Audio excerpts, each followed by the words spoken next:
नमस्कार दोस्तों, एक बार फिर से स्वागत है आप सभी का आपके अपने चैनल टारगेटेड वन में। मैं हूं अमृता और आज हम बात करने वाले हैं उत्तर प्रदेश एक परिचय के बारे में। इससे पहले पार्ट 1 से लेकर पार्ट 3 जो वीडियोस थी हमारी यूपी स्पेशल की, उसमें हमने काफी डिटेल में डिस्कस किए थे यूपी रिलेटेड कॉन्सेप्ट, जो आप सभी के यूपी जो एग्जाम्स कंडक्ट करवाती है उन सभी के लिए बहुत ही ज्यादा इंपॉर्टेंट थे। चाहे आपका ब्लॉक एजुकेशन ऑफिसर हो, यूपी पीसीएस हो, यूपी ट्रिपल एससी हो, लेखपाल हो या फिर यूपी पुलिस, और साथ ही साथ आपके रेलवेज और एसएससी के एग्जाम्स के लिए भी इक्वली इंपॉर्टेंट है। तो आज की वीडियो हमारी 3 सेक्शंस में डिवाइड है। पहले सेक्शन में हम पक्षी विहार के बारे में डिस्कशन करेंगे जो आपके एग्जाम से पूछे जाते हैं। सेकेंड पार्ट में हम डिस्कस करेंगे नेशनल पार्क्स, जो आप सभी के लिए बहुत ही ज्यादा इंपॉर्टेंट है, स्पेशली ये जो आपके यूपी पीसीएस या फिर रेलवेज के एग्जाम है उनके लिए। और लास्ट सेक्शन में हम कवर करेंगे वो सारे क्वेश्चन जो आपके प्रीवियस ईयर एग्जाम्स में आ चुके हैं। तो प्लीज लास्ट वाले सेक्शन को स्किप मत कीजिएगा, क्योंकि ये बहुत ही ज्यादा इंपॉर्टेंट पोर्शन है आप सभी के लिए, क्योंकि सिलेक्टिव क्वेश्चन यहाँ पर आप देखेंगे। तो चलिए फर्स्ट पार्ट की तरफ बढ़ चलते हैं। पहले पार्ट में हम बात करेंगे उत्तर प्रदेश के पक्षी विहार के बारे में। तो उत्तर प्रदेश का प्राचीनतम पक्षी विहार, जो आपके एग्जाम्स में 100% चांसेस बनते हैं पूछने के, तो उत्तर प्रदेश का यानी कि यूपी का प्राचीनतम पक्षी विहार है नवाबगंज पक्षी विहार, जिसका क्षेत्रफल है 2 वर्ग किलोमीटर और इसे स्थापित किया गया था 1984 में। तो ये क्वेश्चन आपका यहाँ से बन सकता है। सेकंड आपका है समसपुर पक्षी विहार, जो कि आपका रायबरेली में है और 8 वर्ग किलोमीटर में इसका क्षेत्रफल है और 1987 में इसे स्थापित किया गया था। अगला है आपका लाख बेहोशी पक्षी विहार। ये बहुत ज्यादा इंपॉर्टेंट है क्योंकि हर बार पूछा जाता है, आपके मैक्सिमम एग्जाम्स में पूछा भी जा चुका है। तो लाख बेहोशी पक्षी विहार आपका फर्रुखाबाद में है, जो कि एक डिस्ट्रिक्ट है जिसके अंदर फतेहगढ़ सिचुएटेड है और रायबरेली के आसपास का एरिया है, वहां के आसपास फर्रुखाबाद पाया जाता है। और नेक्स्ट है आपका 30 वर्ग किलोमीटर है इसका कुल क्षेत्रफल और 1988 में इसे स्थापित किया गया था। अगला है आपका पक्षी विहार पटना पक्षी विहार। ये इसलिए इंपॉर्टेंट है क्योंकि आपका माइंड ट्विस्टिंग है, क्योंकि नाम है पटना पक्षी विहार। तो मैक्सिमम लोगों से पूछा जाएगा कि एग्जाम्स में आते हैं तो बच्चे वहां पे पटना पे टिक लगा के चले आते हैं, लेकिन यस गाइज, इस चीज को यहाँ पे ध्यान में रखना है कि पटना पक्षी विहार एटा में है, ठीक। और इसका क्षेत्रफल है कुल 1 वर्ग किलोमीटर और इसे स्थापित किया गया था 1990 में। अच्छा, यहाँ से कुल 5 पक्षी विहार है, 5 या 6, जिन्हें कि 1990 में स्थापित किया गया था। ये भी आपको ध्यान में रखना है। पहला तो ये हुआ। अगला है हमारा विजय सागर पक्षी विहार, जो कि आपका हमीरपुर यानी कि जो झांसी के पास है हमीरपुर, उसमें सिचुएटेड है और 3 वर्ग किलोमीटर में इसका क्षेत्रफल है और 1990 में ही इसे भी स्थापित किया गया था। अगला आपका पार्वती आरंग पक्षी विहार। तो इसे जयप्रकाश नगर में ये स्थित है और 11 वर्ग किलोमीटर में इसका क्षेत्रफल है और 1990 में इसे स्थापित किया गया था। अगला है आपका समान पक्षी विहार। तो समान पक्षी विहार आपका मैनपुरी में है। मैनपुरी, कासगंज, इटावा, ये सब आसपास पड़ते हैं। तो यहाँ पे जो 5 किलोमीटर वर्ग क्षेत्रफल है, 5 वर्ग किलोमीटर ये है इसका क्षेत्रफल और 1990 में से स्थापित किया गया था। अगला है आपका ओखला पक्षी विहार। बहुत ज्यादा इंपॉर्टेंट है, हर बार पूछा जा चुका है आपके एग्जाम्स में, तो इसे भी आपको ध्यान में रखना है यहाँ पर। तो ओखला पक्षी विहार ये कहाँ पर है? आपके गाजियाबाद में, यानी कि यूपी और दिल्ली के बॉर्डर पर। उसका क्षेत्रफल है 4 वर्ग किलोमीटर और इसे स्थापित किया गया था 1990 में। तो यहाँ पे ये 4 और एक पुराना, पूरा 5 हो गए आपके, जो 1990 में स्थापित किए गए थे। नेक्स्ट पे आते हैं। नेक्स्ट है आपका बखीरी पक्षी विहार। ये है आपका बस्ती यानी कि गोरखपुर जिला के पास और 30 वर्ग किलोमीटर में ये फैला हुआ है। 1990 में इसे स्थापित किया गया था। तो ये भी आपको याद रखना है गाइस कि सबसे ज्यादा जो क्षेत्रफल है वो आपका सुरहताल पक्षी विहार का है। तो ये भी हम डिस्कस करेंगे। पहले सेकंड पे आते हैं, नेक्स्ट पे। नेक्स्ट है आपका सांडी पक्षी विहार। तो यह आपका हरदोई जिला में, ठीक, और इसमें 3 वर्ग किलोमीटर क्षेत्रफल में फैला हुआ है और 1990 में इसे स्थापित किया गया था। नेक्स्ट है आपका सुर सरोवर पक्षी विहार। तो यह आपके आगरा में सिचुएटेड है, यहाँ पे ताजमहल है और 4 वर्ग किलोमीटर इसका क्षेत्रफल है और 1991 में इसे स्थापित किया गया था। नेक्स्ट है आपका सुरहाताल पक्षी विहार। ये सबसे ज्यादा क्षेत्रफल वाला है और बलिया में सिचुएटेड है यानी कि स्थित है और 34 वर्ग किलोमीटर में इसका क्षेत्रफल है और इसे स्थापित किया गया था 1991 में। तो ये चीज आपको ध्यान रखनी है। नेक्स्ट है आपके यूपी के इम्पोर्टेंट वन्य विहार। तो वन्य विहार इसलिए इम्पोर्टेंट है क्योंकि यहाँ से आपके क्वेश्चन 100% बनते हैं। और क्वेश्चन का स्वरूप कैसा होता है, आपसे पूछा जाता है कि ये जो आपका वन विहार है वो किस जगह पे स्थित है। सेकेंड, कि उसमें किस जीव का संरक्षण किया जाता है। तो ये दोनों चीजें आपको ध्यान में रखनी है और उसको इम्पोर्टेंटली हमने यहाँ पे मेंशन भी करा है। ठीक है, तो पहला आपका राष्ट्रीय चंबल वन्य जीव विहार। तो राष्ट्रीय चंबल वन्य जीव विहार आपका उत्तर प्रदेश में सिचुएटेड है, ये तो आपको ध्यान में रखना ही है। पर मध्य प्रदेश तथा राजस्थान में पड़ने वाले चंबल के क्षेत्र में मगरमच्छ एवं घड़ियाल के संरक्षण के उद्देश्य हेतु इसकी स्थापना की गई थी। यानी कि ये जो आपका राष्ट्रीय चंबल वन्य विहार है, यह आपके उत्तर प्रदेश, मध्य प्रदेश और राजस्थान में जो चंबल क्षेत्र पड़ता है उसी में स्थित है। और ये किसका संरक्षण करता है, ये घड़ियाल और मगरमच्छ का संरक्षण करता है। तो भारत सरकार के सहयोग से यह योजना चलाई जा रही थी और इसमें घड़ियाल और मगरमच्छ का संरक्षण किया जाता है। तो घड़ियाल होता क्या है गाइस, ये भी मगरमच्छ की एक प्रजाति है। बस मगरमच्छ और घड़ियाल में एक डिफरेंस होता है कि मगरमच्छ का ये जो सामने का जो हिस्सा है, जो उसका मुंह है, बिल्कुल चोंच की तरह होता है, ठीक, पतला, जैसे चिड़िया का होता है। और सेकेंड थिंग इज कि अगर आप इसको ध्यान से देखिए तो इसके जो मगरमच्छ होता है उसका ये जो जबड़ा होता है काफी चौड़ा होता है, ठीक। और ये जो घड़ियाल होता है इसका पतला होता है और यहाँ पे दांत काफी ज्यादा होते हैं, ठीक है ना। तो ये आपका घड़ियाल हुआ। मगरमच्छ क्या है, चलिए देखते हैं। नेक्स्ट है आपका घड़ियाल प्रजनन एवं पुनर्वास योजना। तो घड़ियाल की जो लुप्त प्रजातियां हैं उनके संरक्षण एवं विकास हेतु चलाई जा रही इस योजना के तहत घड़ियाल के अंडों को एकत्र करके लखनऊ जिले के कुकरेल वन तथा बहराइच जिले के कतरनिया घाट में कृत्रिम निषेचन द्वारा बच्चे पैदा कर उनका पालन पोषण किया जाता है।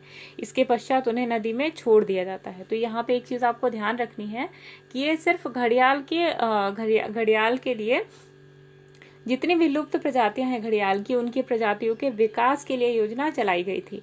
तो ये भी आपको ध्यान रखना है, काफी इंपॉर्टेंट कॉन्सेप्ट है। यहाँ पर कहाँ पे स्थित है, बहराइच में स्थित है और बहराइच के कतरनिया घाट में इसका कृत्रिम निषेचन कराया जाता है, ठीक है ना। यहाँ से दो इंपॉर्टेंट क्वेश्चन आपके बनते हैं। चलिए नेक्स्ट पे चलते हैं। नेक्स्ट है आपका दुधवा राष्ट्रीय उद्यान। तो यहाँ से आपका इंपॉर्टेंट क्वेश्चन एक ये बनता है गाइस कि दुधवा राष्ट्रीय उद्यान जो है वो सबसे पुराना राष्ट्रीय उद्यान है अपने यूपी का, ठीक। सेकेंड थिंग इज कि राज्य का एकमात्र राष्ट्रीय उद्यान लखीमपुर खीरी एवं पीलीभीत जिले के 490 वर्ग किलोमीटर वन क्षेत्र में विस्तृत है। तो ये भी आपको ध्यान में रखना है कि उत्तर प्रदेश का सबसे पुराना और सबसे ज्यादा क्षेत्रफल में फैला हुआ जो है आपका, वो है आपका दुधवा राष्ट्रीय वन्य विहार, ठीक है। अब एक चीज और आपको यहाँ पे ध्यान में रखनी है कि इसकी स्थापना 1964 में की गई थी, लेकिन जब इसकी स्थापना की गई थी तो ये राष्ट्रीयकृत नहीं था।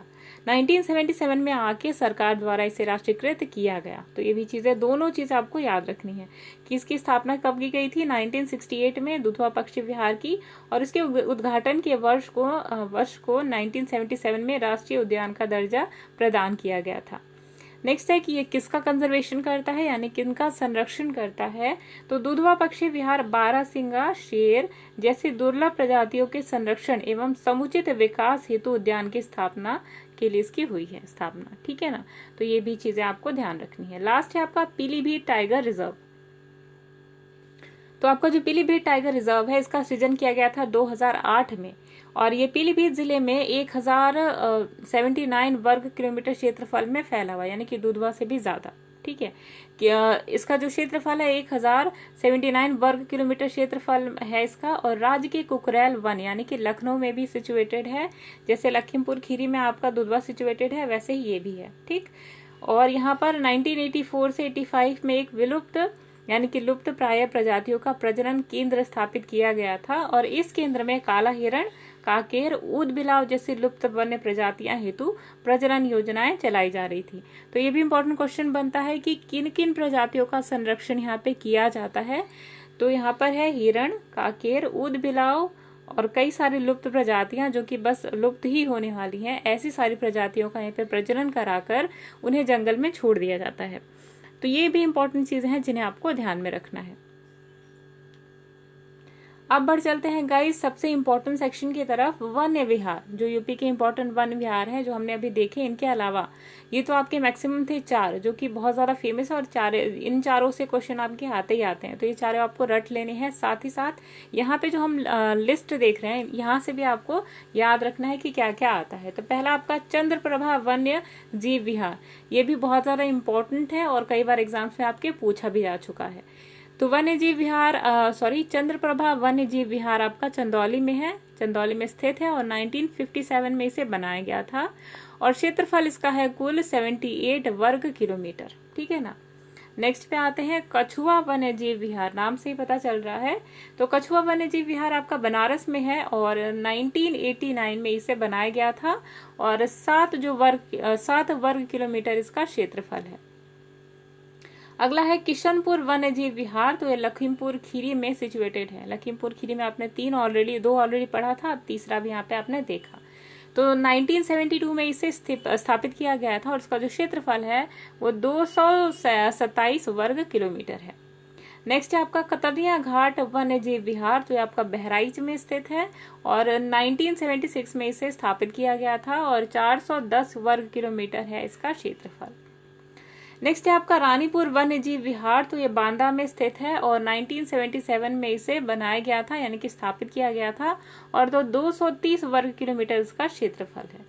अगला है आपका महावीर स्वामी वन्य जीव विहार, तो ये आपका ललितपुर में स्थित है, और 1977 में इसे स्थापित किया गया था, और 5 वर्ग किलोमीटर क्षेत्रफल है इसका। अगला है आपका राष्ट्रीय चंबल वन्य जीव विहार, तो यह है आपका आगरा यानी कि इटावा में, और 1979 में इसे स्थापित किया गया था, और 635 वर्ग किलोमीटर इसका क्षेत्रफल है।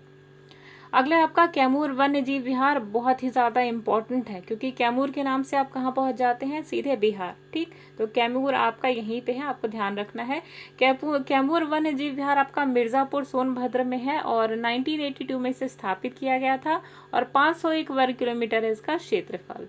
अगला आपका हस्तिनापुर वन्य जीव विहार, तो ये आपका मेरठ, मुजफ्फरनगर, गाजियाबाद और मुरादाबाद, इन सारी एरिया के अंदर सिचुएटेड है। अगला है आपका 1986 में से स्थापित किया गया था, और 2073 वर्ग किलोमीटर इसका क्षेत्रफल है। अगला है आपका सुहागी बरवा वन्य जीव विहार, तो सुहागी बरवा वन्य जीव विहार आपका महाराजगंज में है, और 1987 में इसे स्थापित किया गया था, और 428 वर्ग किलोमीटर इसका क्षेत्रफल है।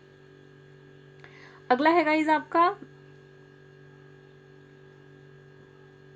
सुहेलवा वन्य जीव विहार, तो आपका गोंडा बहराइच में स्थित है, और 1788 को इसे स्थापित किया गया था, और 452 वर्ग किलोमीटर इसका क्षेत्रफल है। ठीक है ना। तो ये सारे आपको याद करने हैं, और यहाँ से जो इम्पोर्टेंट क्वेश्चन आते हैं वो चंद्रप्रभा से आते हैं, आपके हस्तिनापुर से आते हैं, और महावीर स्वामी वन्य जीव विहार, और कैमूर।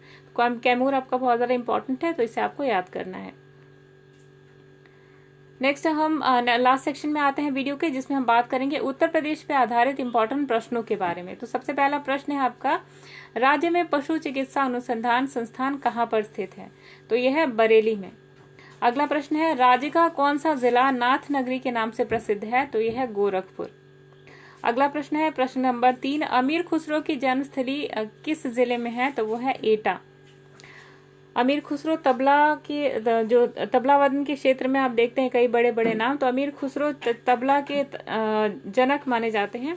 अगला प्रश्न है आपका चौथा, राज्य में कितने केंद्रीय विश्वविद्यालय हैं, तो अपने राज्य यानी कि यूपी में कुल 4, अब तो और ज्यादा हो चुके हैं, तो 4 या 5 आप देख सकते हैं यहाँ पे केंद्रीय विश्वविद्यालय हैं। अगला प्रश्न है, राज्य में मार मृदा कहाँ पाई जाती है, तो यह है झांसी में। अगले प्रश्न पे आते हैं, प्रश्न संख्या 6, शिलाधर मृदा विज्ञान संस्थान किस जिले में स्थित है, तो यह है प्रयागराज में। अगला प्रश्न है, केंद्रीय उपोष्ण बागवानी संस्थान कहाँ अवस्थित है, तो यह है लखनऊ में। ये जितने भी आपके केंद्रीय संस्थान हैं इन सभी को आपको याद करना है, क्योंकि एग्जामिनेशन पॉइंट ऑफ व्यू से बहुत ज्यादा इंपॉर्टेंट है। अगला प्रश्न है आपका, राज्य का प्रथम दिव्यांग विश्वविद्यालय कहाँ स्थापित किया गया है, तो यह है चित्रकूट में। अगला प्रश्न है, कन्हैयालाल मणिकलाल केंद्रीय हिंदी संस्थान कहाँ पे स्थापित किया गया है, कहाँ पे स्थित है, तो यह आगरा में। अगला प्रश्न है, जनवरी 2019 के मध्य में 15वें प्रवासी भारतीय दिवस का आयोजन किस शहर में किया गया था? तो यह है बनारस। अगला प्रश्न है आपका 11वां, इलाहाबाद उच्च न्यायालय के नए मुख्य न्यायाधीश के रूप में किसने शपथ ग्रहण की थी? तो वो है न्यायमूर्ति गोविंद माथुर। अगला प्रश्न है, मनरेगा के तहत राज्यवार रोजगार उपलब्ध कराने में राज्य का देश में कौन सा स्थान है? तो वो है दूसरा। अगला प्रश्न, रानी हो स्मारक का शिलान्यास कहाँ किया गया था? तो ये अयोध्या में किया गया था। अगला प्रश्न है, वर्ष 2018 के मध्य कृषि कुंभ का आयोजन कहाँ किया गया था? तो ये लखनऊ में किया गया था। अगला प्रश्न है, देश के विशालतम इंक्यूबेटर की स्थापना राज्य के किस जिले में की गई थी? तो यह है लखनऊ में। प्रश्न संख्या 17 है, राज्य में पर्यटन को बढ़ावा देने के लिए किस मेले का आयोजन किया गया था? तो यह है ट्रैवल मार्ट। ट्रैवल मार्ट के जरिए अलग अलग देशों से आए हुए लोगों को और सैलानियों को अपनी तरफ आकर्षित किया जाता है, क्योंकि यहाँ पे कई सारी चीजें हैं जो एग्जीबिशन में लगाई जाती हैं। अगला प्रश्न है, राज्य सरकार ने वर्ष 2018 में काशी हिंदू विश्वविद्यालय के किस नए केंद्र को स्थापित करने का निर्णय लिया था? तो वह वैदिक विज्ञान संस्थान। प्रश्न संख्या 19 है, राज्य सरकार द्वारा नवीन सौर ऊर्जा नीति को मंजूरी कब प्रदान की गई थी? तो यह 5 दिसंबर 2017 को। अगला प्रश्न है, अंतर्राष्ट्रीय संस्था स्माइल ट्रेन द्वारा 14 जुलाई 2019 को राज्य में किस कार्यक्रम का शुभारंभ किया गया था? तो ये था स्माइल मशाल ज्योति कार्यक्रम। प्रश्न संख्या 21 है, राज्य के नागरिकों की शिकायतों को सुनने और उनके निराकरण के लिए राज्य सरकार ने किस हेल्पलाइन नंबर का शुभारंभ किया है? तो यह है 1076। तो ये सारे इंपॉर्टेंट क्वेश्चन थे जो आपके प्रीवियस ईयर एग्जाम्स में आ चुके हैं और बहुत सारे इंपॉर्टेंट है आपके एग्जामिनेशन पॉइंट ऑफ व्यू से। तो आई होप आपको वीडियो पसंद आई होगी। लास्ट सेक्शन पे आते हैं, यह है आपके क्वेश्चन के लास्ट सीरीज। ठीक, अगला प्रश्न है आपका, राज्य की महिलाओं की सुरक्षा के लिए चलाई जाने वाली पिंक बस सेवा कब प्रारंभ की गई थी? तो ये थी 6 मार्च 2019 को। अगला प्रश्न है, राज्य में मुख्यमंत्री जन आरोग्य अभियान का शुभारंभ कब किया गया था? तो ये था 1 मार्च 2019 को। अगला प्रश्न है, वो शहर कौन सा है जहां प्रधानमंत्री द्वारा पंडित दीनदयाल उपाध्याय पुरातत्व संस्थान का उद्घाटन किया गया था? तो यह ग्रेटर नोएडा। प्रश्न है आपका अगला 25वां, धौली गंगा नदी और अलकनंदा नदी किस स्थान पर मिलती है? तो यह विष्णुप्रयाग में।